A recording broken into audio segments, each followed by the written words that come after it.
Dan, welcome. Happy to have you here and talk about what you're doing at Zing and found it interesting about like your eBay store and seems like you've taken a full turn from going from selling autographs to what you're doing now. 100%. Yeah. Thanks so much for having me.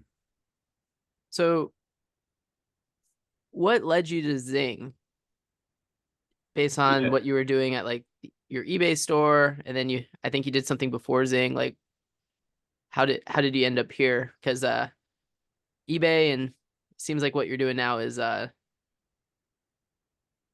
don't really know if there's any correlation or if it was just part of your journey or what Yeah, happened. sure. Yeah. So I've always been very entrepreneurial.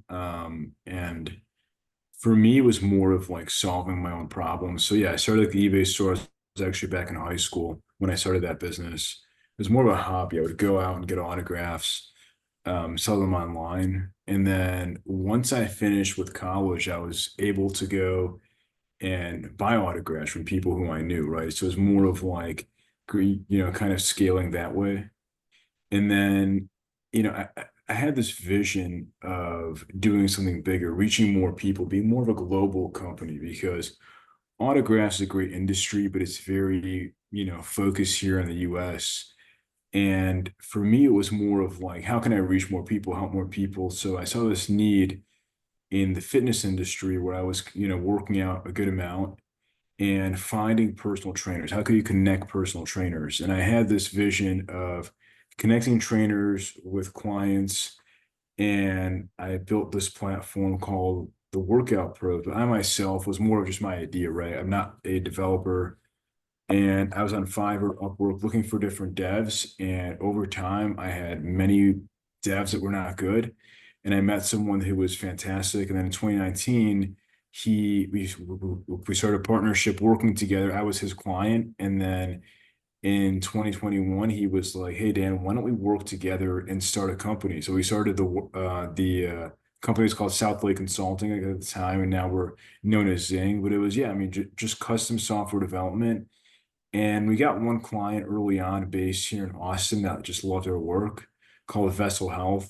And yeah, I mean, they were very happy with their work. And from there, it was kind of like, okay, it's one thing if I think we're good, but these guys had raised like 15 million. They had serial founders, tech serial entrepreneurs. So I'm like, hey, why don't we partner up and start a company? So that's kind of how we got started and went with Zing. But I was always kind of working other jobs. In the interim, I was in consulting for several years. So I went full time with Zing about like a year and a half ago. That's cool. I have so many autographs, man. I don't even know what to do with them.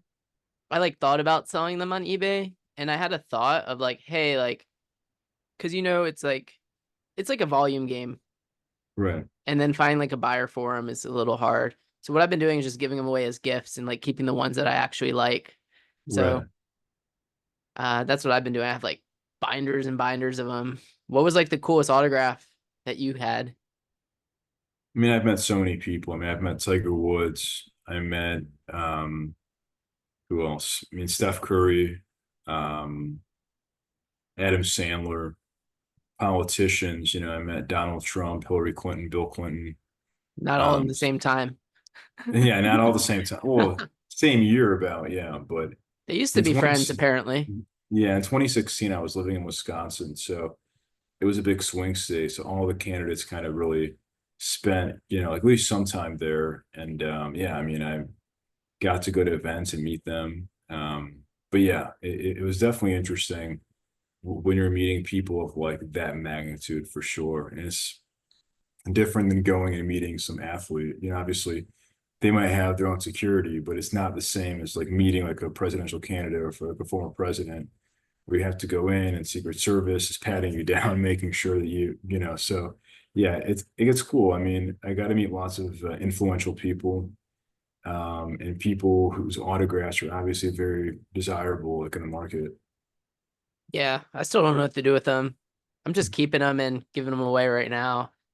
I used to go to like the Ted Williams Museum in Crystal River, Florida, and we'd meet like these old time baseball players. When I was in like elementary school, I met Wade Boggs, who was at the bar drinking a beer, and he let me put his World Series ring on. That's awesome. So that was pretty cool. And you're from Chicago though, but you went to school in Milwaukee. I think the coolest Milwaukee Brewer autograph I have is I have Robin Yount on like a bat.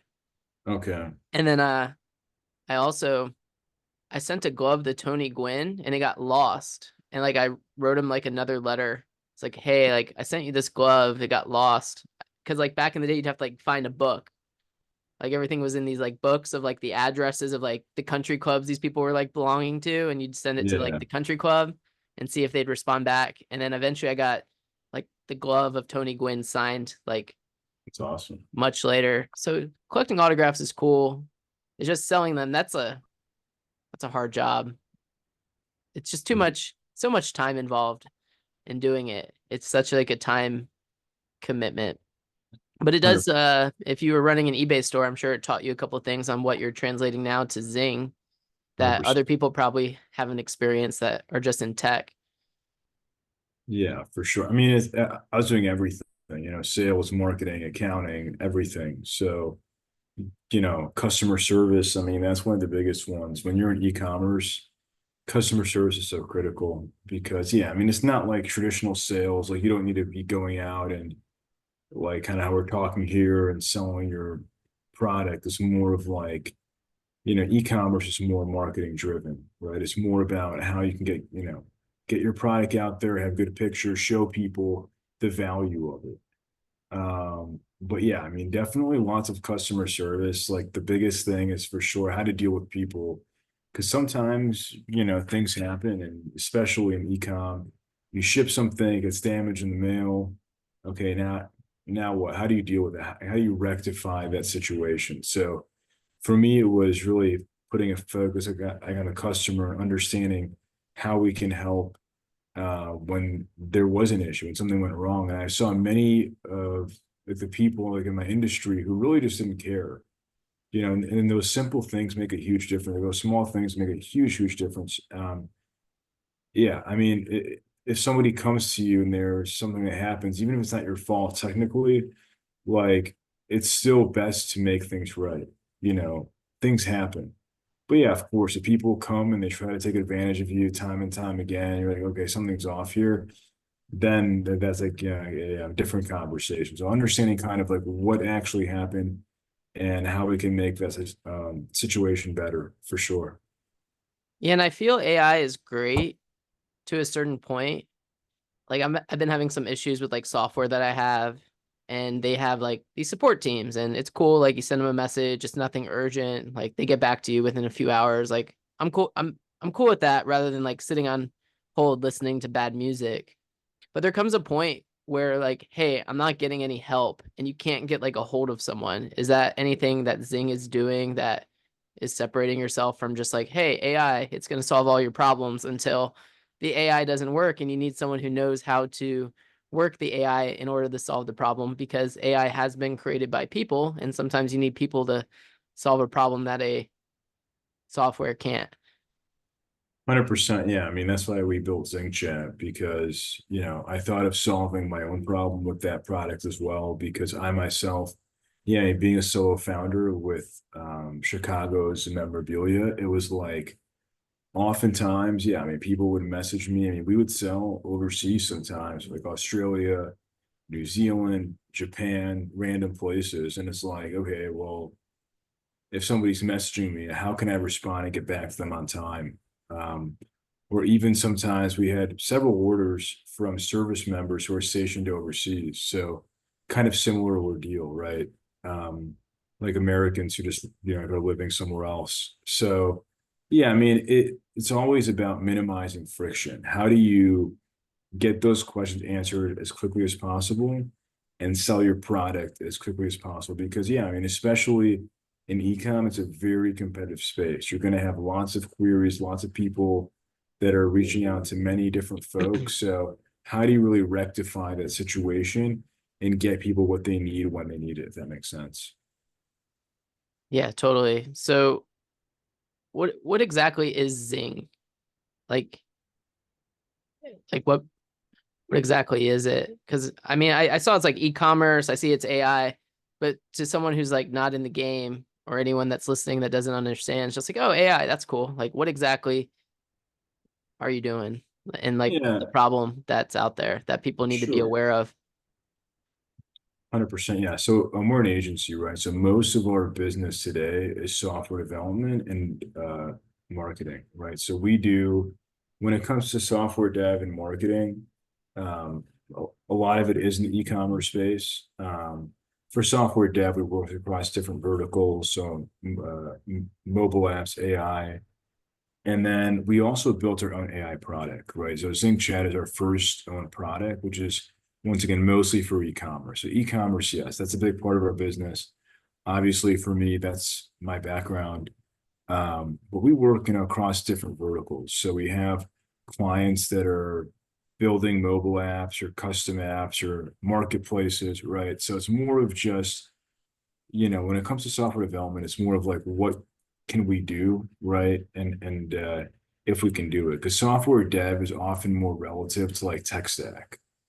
Like, what are you trying to accomplish? Like, what is the tech stack?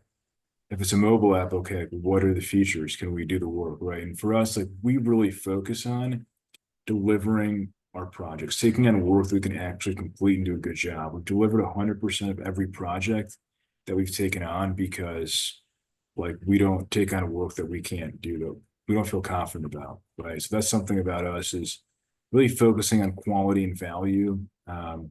Also, all of our developers are overseas in Pakistan. So I have one partner that's based over there. We have an agency of about 40 people in our Pakistan office, and our core team is actually working in Central Time US hours. So those things are super rare, not common in this industry.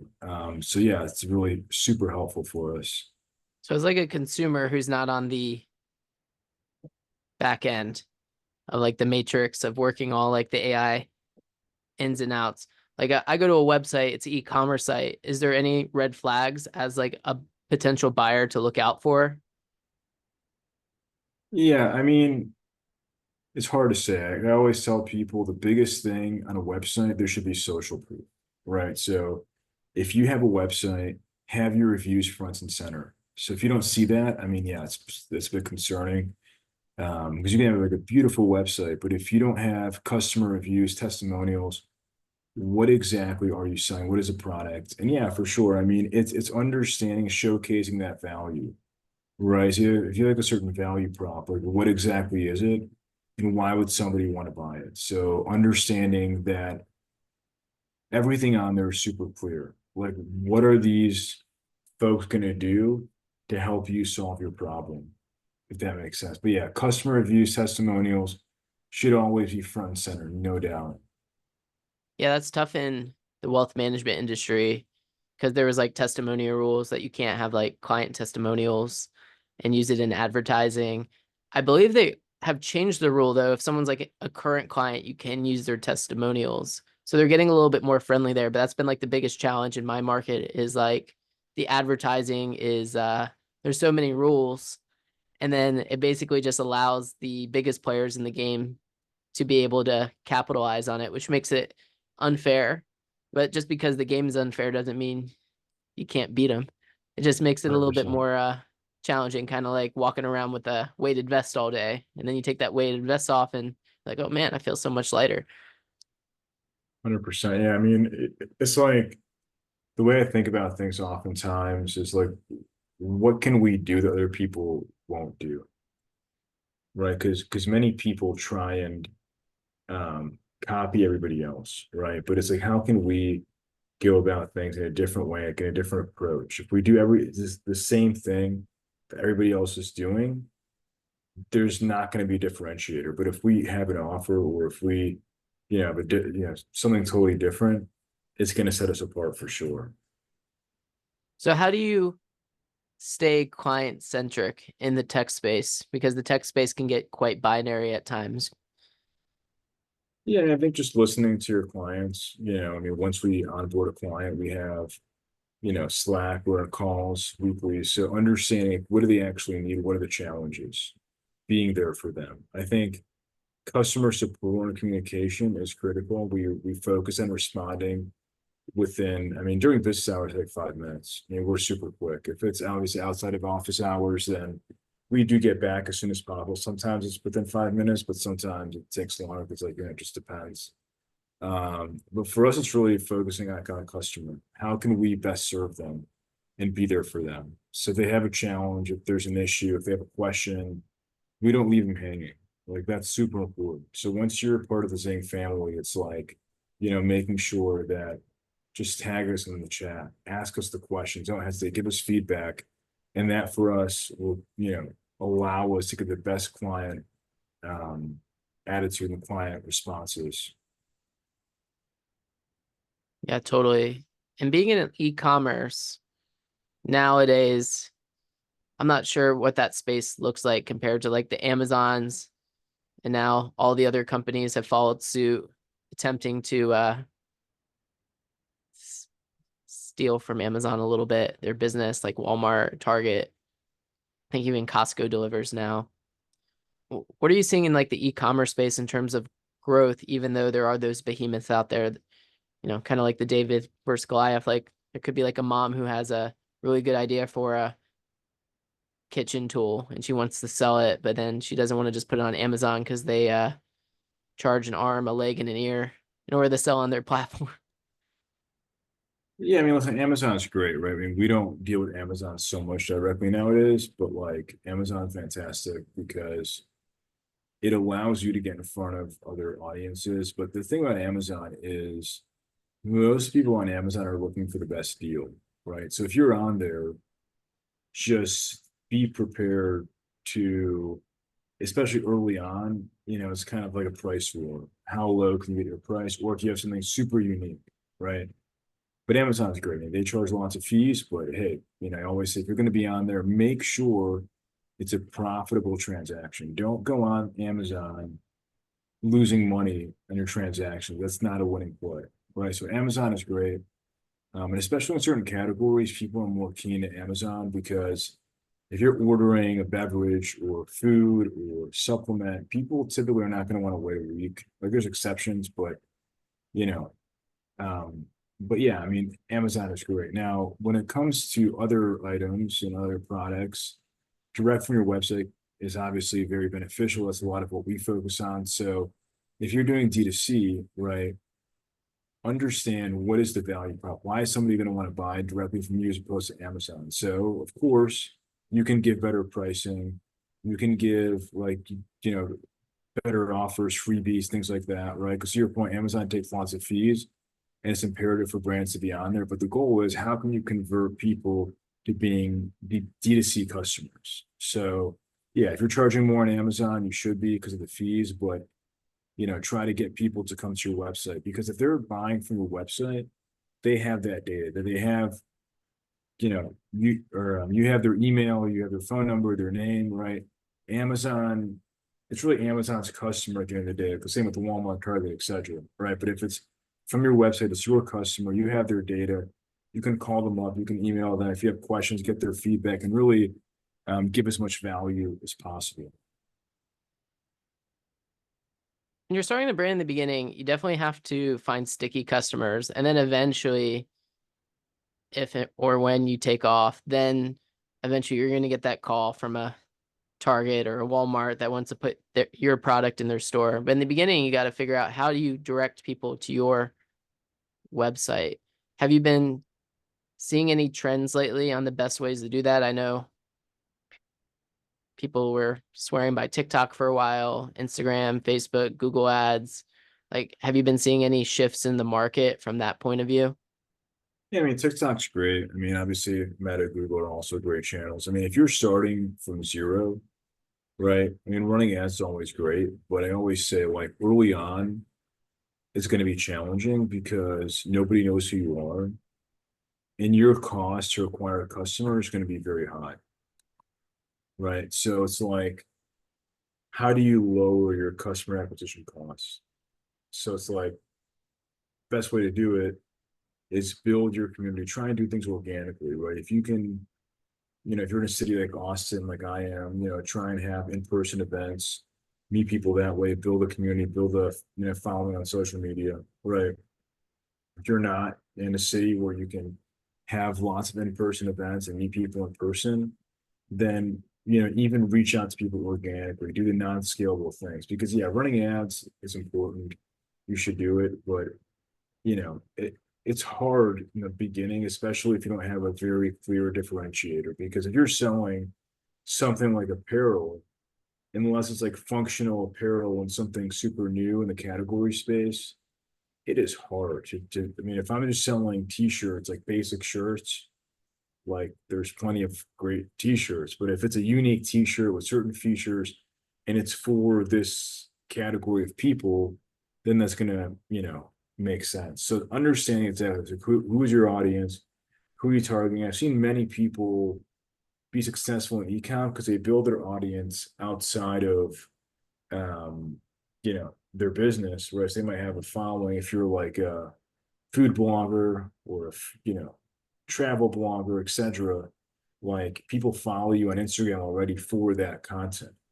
And then you built the community, you built the trust, and then you can sell your product. So that's one way to do it as well. So understanding who is your audience and how can you give them as much value as possible. Yeah, I feel like that's where a lot of people go wrong in the beginning. They're like, I need to make money. It's like, well, you need to not be a secret and you need to acquire Right. customers, even if you're at, I mean, typically in the beginning, you're going to run at a loss of acquiring customers. And you have to make sure that your product or service is a recurring revenue system where if you get a customer and it costs you $100 to get that customer, after 6 months, you break even. And then if you can create a lifetime customer and they keep buying your service or product for the next 50 years, that's a good business model. And a lot of people are just looking for like, hey, like I made this really cool t-shirt. I'm going to sell it for $57 because I saw Grant Cardone or someone online saying like, hey, you need to put like a 7 at the end, or Russell Brunson and all those things. Versus like recently I saw that new, have you seen like those collars and co shirts?